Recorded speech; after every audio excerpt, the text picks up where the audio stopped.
आपको सागर एक लहर में बहुत बहुत स्वागत है आपका। आज हम दिल्ली के कनाट प्लेस में खड़े हैं। हालांकि जो पाकिस्तान और इंडिया का जो युद्ध वाला मामला था बहुत हद तक शांत हो गया है, फिर भी कुछ लोगों का कहना है कि अभी इस युद्ध को जारी रहना चाहिए। और बहुत लोगों से हमने बातचीत की तो उनका कहना है कि ये मीडिया अपना नाम कमाने के लिए, अपना व्यूज़ बढ़ाने के लिए यूट्यूबर लोग इसे बढ़ावा दे रहे हैं। आइए सर से बात करते हैं कि उनका क्या कहना है। सर नमस्कार, क्या नाम है? मेरा नाम इंद्र। सर आपका क्या कहना है? अब इस मामले को ठंडा कर देना चाहिए? देखिए, हमें कोई अधिकार नहीं, हमें जहाँ तक जानकारी है वहीं तक बात करनी चाहिए। मोदी सरकार है, सरकार चला रही है, उनको जो अच्छा लगता है वो अपना तरीका से फ्री हैंड दे देना चाहिए। भैया आपको जो अच्छा लगता है करिए, उसमें टिक्का टिप्पणी तलख टिप्पणी ये सब खींचातानी ये सब नहीं करना है। ये देश से संबंधित बात है। देश का दुश्मन को कैसे सबक सिखाना है, कैसे उसका बखिया उधेड़ना है, कैसे उसको जो है टांग खींचना है, मोदी सरकार को ठीक बखूबी आता है। वो कूटनीति सब जानते हैं, साम दाम दंड भेद सब उनको पता है। उनको इस टाइप से बोल करके मीडिया में उनको और मनोबल तोड़ना, भारतीय जनता पार्टी को मनोबल तोड़ना, उनका टांग खींचना, छीटाकसी करना, इनके बहकावे में आके ये तुझ भैया कांग्रेसी और जितने जो है इंडी ठगबंधन, इनका बहकावा में आकर के ऐसा नहीं बोलना है। मोदी सरकार को फ्री हैंड दीजिए, जो आपको अच्छा लगता है करिए, उस पर हम सहमत हैं। हमारा मोदी सरकार जो करेगा पूरा भरोसा है। दो चीज़ होता है, जान और माल, दोनों हमारा मोदी सरकार में, जान भी सुरक्षित है, माल भी सुरक्षित है, हमें पूरा भरोसा है। पहलगाम में जिस तरह से बेगुनाह लोगों को मारा गया था धर्म पूछ करके, और देश में जितना गुस्सा था वो शांत हुआ अभी, और उससे हमें लड़ाई को बढ़ाना चाहिए था या पाकिस्तान को और ढंग से सबक सिखाना चाहिए था, क्योंकि ऐसा लग रहा था कि इस आतंकवाद के खिलाफ इस बार आर पार की लड़ाई होगी। बिल्कुल आर पार की लड़ाई है। मोदी सरकार आप जैसा सोच रहे हैं या देख रहे हैं वैसा नहीं है। मोदी साहब अपने तरीका से लड़ रहे हैं और अपने तरीका से मोदी सरकार उसको पटखनी भी दे चुके हैं। और आज से नहीं, उनको शुरू से पता था कि ये पाकिस्तान ऐसा हिमाकत करेगा। तो आज जो उछल रहा था, कोई भी पहले आतंकवादी आता था तो उसको कांग्रेस की सरकार घर में बैठा करके बिरयानी खिलाती थी, उनके साथ सेल्फी लेती थी, पीएम हाउस में जो है ना फोटो खिंचाया जाता था आतंकवादी के साथ, जो कि हमारा भारतीय फौजों को, भारतीय सेनाओं को बीच चौराहा पर मार मार करके, जिंदा जला करके, जिंदा काट करके मारा, उसको जान से मारा है। उस आतंकवादी के साथ, उस यासीन मलिक के साथ में पीएम हाउस में मनमोहन सिंह जी फोटो लेते थे, सेल्फी लेते थे। तो वो वाला अब जो है ना, वो सरकार नहीं है अब कि आतंकवादियों को बैठा के बिरयानी खिलाएगी और 2 बजे कोर्ट खुलवा देगी आतंकवादियों के लिए और उनके साथ सेल्फी लेगी। आज मोदी की सरकार है, उनको जो है हर तरीका से सक्षम है उनको दंड देने में।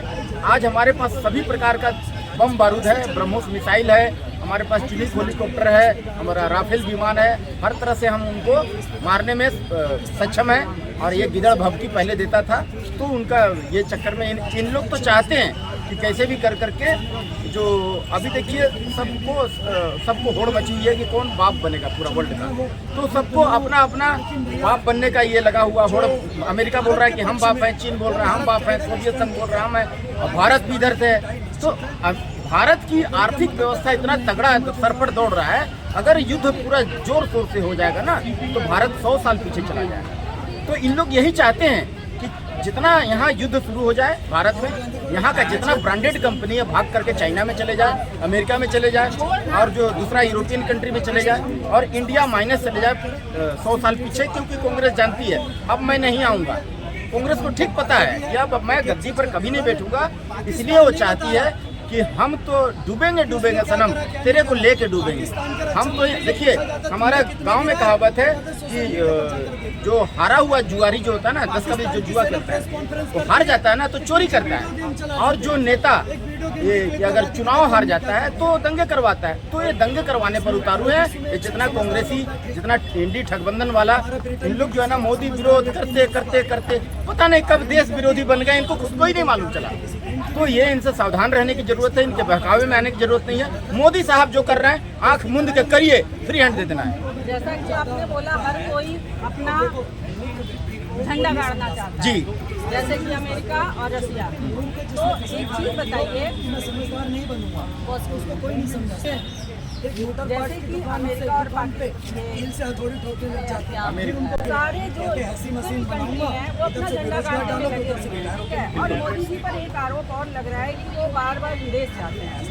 कहाँ अभी आपको लग रहा है कि अब वो जो इतना विदेश भ्रमण किया उन्होंने, उसका फायदा अभी हमें उन कंट्री से मिल रहा है? देखिए, अचानक आप बहुत बड़े राजा आदमी, ठीक है, आप अपने एरिया में बहुत बड़े राजा हैं और हम आपसे कभी नहीं मिले। अचानक आपसे आकर के और बोलूँगा जब मेरे को काम रहेगा, जब स्वार्थ में मैं सना रहूँगा, अचानक आपसे आकर के बोलूँगा मेरे को मदद की आवश्यकता है, आप मदद करिएगा? नहीं करिएगा। इसलिए पहले से पहचान रहेगा आपका हमारा, तो आप जरूर हमारे लिए खड़ा होइएगा, दो शब्द जरूर बोलिएगा, मदद करने का काम जरूर कर, क्योंकि पहले से पहचान है। अचानक से आकर के बोलूँगा, इसलिए मोदी साहब सबसे रिलेशन बना के रखना चाहते हैं। जो अरे भैया, बोलने वाले का कभी मुंह रोका नहीं जा सकता। अब डंडा कोई मारेगा, डंडा रोक लीजिएगा, मुंह नहीं रोकिएगा। मोदी साहब इतना अच्छा काम कर रहे हैं ना कि हर कोई उनका जो है विरोध करने पर इंडी ठगबंधन वाले ये तुले हुए कि इनको देखिए, कोई भी झूठ है ना, झूठ को एक झूठ को अगर तराश के बोलिएगा बढ़िया तरीका से ना, तो झूठ नहीं रहती है, सच में कन्वर्ट हो जाती है। वो कौन कहता था? हिटलर कहता था। तो उसी तर्ज पर ये चल रहे हैं वो कांग्रेसी वाले, इंडी ठगबंधन वाले, झूठ बोल बोल के बदनाम कर दो। जैसे कि पिछले बार बोल दिए कि 8,400 खटाखट दे देंगे, जैसे जीतूंगा खटाखट 8,500 रुपया दे दूंगा, 8,500 रुपया ना बोला था, 8,500 खटाखट सब नागरिकों को दूंगा। 99 सीट मिल गया, कहाँ 8,500 का 85 पैसा भी नहीं किया। लेकिन आप ये कांग्रेस को बोल रहे हैं सर। बोला था, एक मिनट, बोला था संविधान खत्म कर देंगे, ये भी झूठ बोला था। मोदी साहब अगर जीत जाएगा तो संविधान खत्म कर देंगे, मोदी साहब जीत जाएगा तो आरक्षण खत्म कर देंगे, तो झूठ बोला था। तो झूठ बोल करके सीट तो कम दिलवा दिया, लेकिन मोदी जी फिर भी आ गए। लेकिन सर आप कांग्रेस पे बात लगा रहे हैं, अभी दिल्ली में जो चुनाव हुआ था इसमें महिलाओं के लिए 2500 रुपये देने का वादा था सभी महिलाओं को, उस पर तो बीजेपी सरकार मुकर गई ना। अभी टिकट जो बस का जो टिकट जो फ्री है, हाँ, महिलाओं से तो पैसा नहीं लिया जा रहा है। हाँ, 8,500 रुपया, कितना बोले? 2,500 रुपया, हाँ, 2500 पर महिलाओं को देने का वादा किया था। महिलाओं को देने का वादा किया था ना। तो महिलाओं को देने का वादा कौन महिला, जो जरूरतमंद है उसको मिलेगा ना। इलेक्शन के टाइम वो चीज नहीं बोली गई थी ना। जरूर। तो अभी समय कितना हुआ? एक साल किसी को भी लग जाता है समझने में कहाँ गड्ढा है, कहाँ। अभी सरकार बनी है, बाप जन्म में कभी सरकार नहीं बनाई थी दिल्ली में, पहली बार भारतीय जनता पार्टी का सरकार बना है, वो भी बहुमत से बना है। तो कहाँ गड्ढा है, कहाँ चोरी चकारी करके इन लोग जो है पिछले टाइम से घोटाला कर करके इन लोग किया है भारत दिल्ली में, उसको समझने में। आपको हेलीकॉप्टर दे देंगे, आप उड़ा लीजिएगा क्या? उसको सीखना पड़ेगा, समय लगेगा कि कौन बटन कहाँ है, कौन बटन दबाएंगे, ऐसे इधर घुमाएंगे तो इधर ऊपर भागेगा, कौन बटन से नीचे जाएगा, लेफ्ट जाएगा, कहाँ से राइट, कहाँ से जाएगा, समझने में 1 साल कम से कम टाइम लगेगा। सीखना पड़ता है भाई कोई भी चीज़। एक चीज़ और है सर, अभी हमने आज लिस्ट देखा है, दिल्ली गवर्नमेंट ने झुग्गी झोपड़ियों की, पूरी दिल्ली में जितनी झुग्गी झोपड़ियाँ हैं उसकी लिस्ट जारी की है, उनको तोड़ने का विचार है।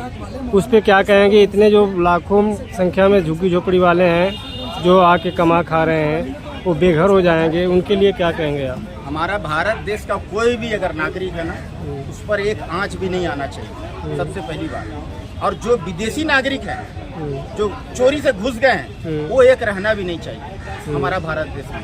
आप रोहिंग्याओं की बात कर रहे हैं? आप रोहिंग्या? किसी का बात नहीं कर रहा हूँ मैं, धर्म से मत जोड़िए। किसी का भी, कोई भी हो, विदेशी नागरिक कोई भी जो चोरी से घुस आया है, इसकी बात कर रहा हूँ मैं। कोई भी विदेशी नागरिक घुस करके चोरी से, तारों के नीचे से, कांटों के नीचे से घुस करके जो चोरी चुपके से आ गया है, वो यहाँ नहीं रहना चाहिए। और यहाँ का नागरिक कोई हो, कोई भी जात का हो, कोई भी धर्म का हो, उसको एक आंच नहीं आना चाहिए। यहाँ का जो परमानेंट है, जो बाप दादा परदादा लकड़दादा थपड़दादा जो रहते आ रहे हैं यहाँ, जिसका घर द्वार यहाँ शुरू से है, उसको एक आंच नहीं आना चाहिए, एक सिर का बाल बांका नहीं होना चाहिए। दूसरी बात, आपका घर में कितने लोग रहते हैं? आपका खुद का घर में 4 लोग रहते हैं, हम 80 लोग घुसेड़ देंगे, 40 आदमी घुसेड़ देंगे, आप रख पाइएगा?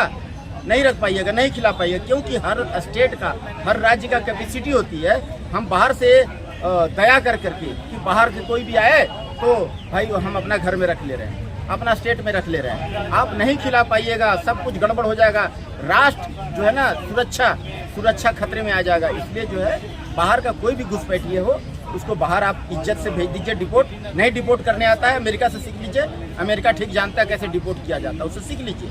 और उसके बाद में यहाँ जो है जो भी नागरिक है उसको किसी प्रकार का प्रॉब्लम नहीं होना चाहिए।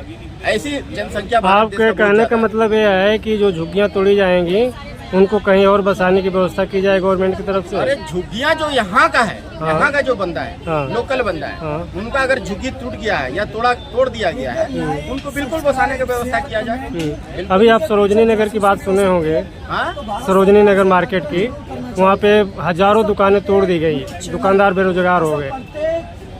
मैं बोल रहा हूँ क्या, यहाँ का जो लोकल है वो अगर सरकारी जगह पर कब्जा करके और दुकान बना लिए या घर बना लिए, उनको अगर तोड़ दिया गया तो सरकार उनको उचित मुआवजा दे करके कहीं व्यवस्था कर दे। उनके यहाँ का लोकल है, रोजी रोजगार की व्यवस्था होनी हाँ, चाहिए। व्यवस्था कर दे ताकि उनको रोजी रोजगार में तकलीफ ना हो। सरकार को उनको व्यवस्था करना चाहिए, है ना, क्योंकि वो यहीं का है और जो बाहर का है उनको सर्च करके वेरीफाई करके वेरिफिकेशन करके कि यहाँ का नहीं है तो उनको डिपोर्ट करने का व्यवस्था किया जाए। ये बात है ना। सरकार राष्ट्र जो है, देश खतरे में आ जाता है, सुरक्षा व्यवस्था खतरे में आ जाता है। बाहरी लोगों जो है ना, घुसपैठिया नहीं चाहिए भाई, ये चक्कर है। लेकिन जो देश के अंदर घुसपैठिए हैं, जो हमारे देश के नागरिक हैं, अभी जैसे अभी आप सुन रहे हैं ज्योति मल्होत्रा सहित 6 जासूस पकड़े गए हैं हमारे देश में जासूसी करते हुए पाकिस्तान के लिए, क्या कहेंगे उस पर? देखिए ये देखिए हमारा ये कारण है कि इस टाइप का गद्दार हमारे देश में कीटाणु बम पनप रहे हैं, गद्दार पनप रहे हैं। ये कारण है कि हमारा कानून व्यवस्था जो खराब है, लचीला है। कानून को मजबूत बनाए, संसद भवन में मोदी सरकार मजबूत कानून पास करे। जो भी गद्दार है देश का, जो भी असामाजिक तत्व है, रेल बेपटरी करता है, आतंकवादी का काम करता है और ये किसी निर्दोष लोगों को मारता है, काटता है, जलाता है ना, सरकारी संपत्ति को जलाता है, उसको जो है ना सुप्रीम कोर्ट को गाइडलाइन देना चाहिए। 1 साल के अंदर इसको फैसला सुनाइए। तो देशद्रोह का कानून तो पहले से बना हुआ है। नहीं, कानून जो है लचीला ढीला है, ब्रिटिश जमाने का कानून है जिससे कबड्डी खेल के लोग बच जाते हैं। सुप्रीम कोर्ट को गाइडलाइन देना चाहिए कि सालों साल डेट पर डेट नहीं, 1 साल के अंदर कोई भी आतंकवादी गतिविधि गद्दारी वाला केस हो, 1 साल के अंदर विदिन ए ईयर इसको जितना इन्वेस्टिगेशन, जितना जांच हो वो करके खत्म, फैसला सुना देना चाहिए 1 साल के अंदर। सुप्रीम कोर्ट को गाइडलाइन देना चाहिए, हाई कोर्ट को और डिस्ट्रिक्ट कोर्ट को। वो तो ऑलरेडी उसके लिए व्यवस्था हो गई। हमारे होम मिनिस्टर साहब ने बोला हुआ है कि कोई भी मुकदमा 6 महीना साल भर से ज्यादा नहीं होना चाहिए। नहीं, कानून बना हुआ नहीं है। ये गाइडलाइन देना चाहिए सुप्रीम कोर्ट, ठीक है, 1 साल के अंदर उसको फैसला कर दीजिए। दूसरा बात, कोई भी अगर इस टाइप का आतंकवादी है तो उस पर यूएपीए के तहत मुकदमा दर्ज करिए, 100% संपत्ति जब्त करिए, उसका जो है ना उसको NSA लगाइए और उसका वोटिंग राइट्स खत्म करिए, सिटीजनशिप खत्म करिए और उसको आजीवन कारावास दीजिए, लाइन में आ जाए। बहुत बहुत धन्यवाद हमसे बात करने।